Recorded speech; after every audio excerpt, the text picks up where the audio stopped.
Welcome to Middle Class Matters, Business News in English from Dr. CMA Lagation. The world's largest democracy is collapsing before our eyes. Part number 2.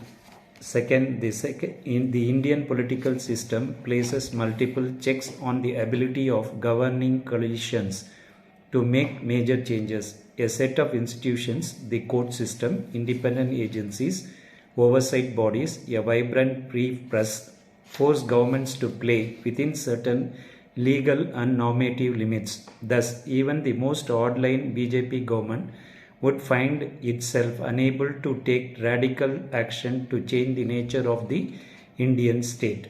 And make no mistake, much of the BJP leadership cadre remained dedicated to Hinduism ideals, while the RSS formally repudiated Govalskar's writing in 2006.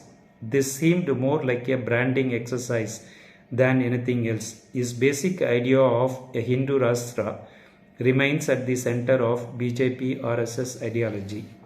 The ideology has not changed, Jaffarlat says. They really believe in the sense of superiority of the Hindu people in this dehumanization of the other.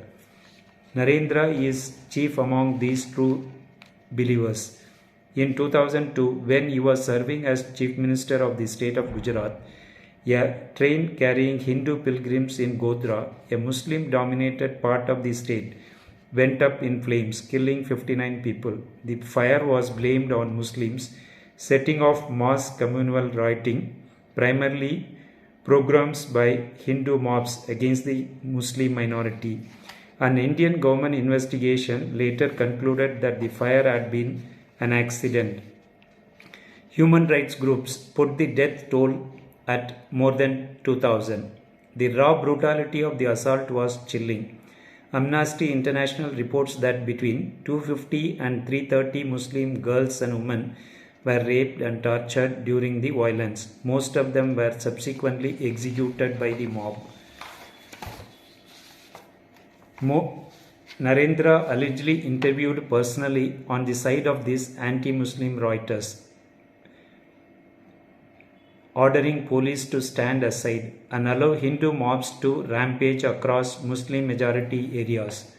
Narendra's behavior was so egregious that in 2005, the US denied him an entry visa on grounds of severe violations of religious freedom. This ban would only be lifted after the BJP won India's parliamentary election in 2014, an election where the charismatic Narendra defeated an increasingly ineffectual and corrupt Congress led by dynast Rahul Gandhi.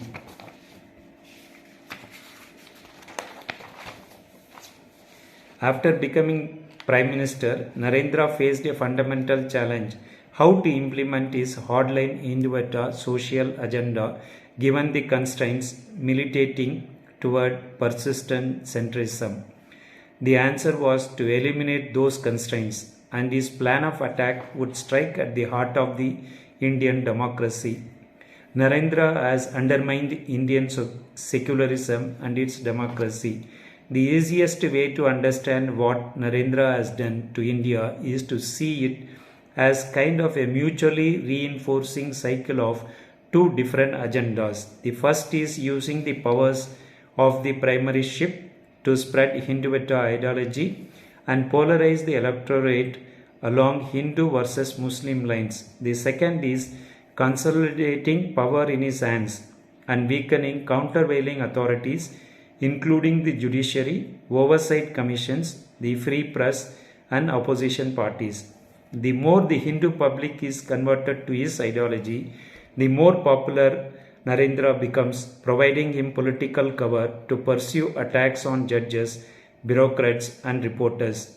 The more he controls India's government and the press, the easier it is for him to spread Hinduism propaganda. This effect of this cycle has been both the shattering of the persistent centrism that constrained previous leaders and increasingly elections taking place on a playing field tilted against the opposition.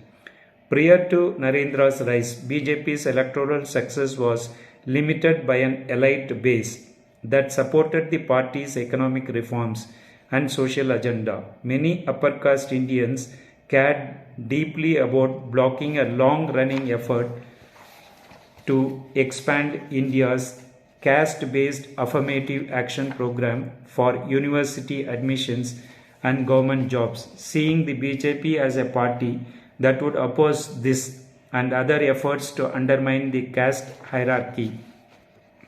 Under Narendra, the party has managed to significantly expand its demographic base among both lower caste and poor Hindus, two groups that overlap to some degree but not fully, without losing its base.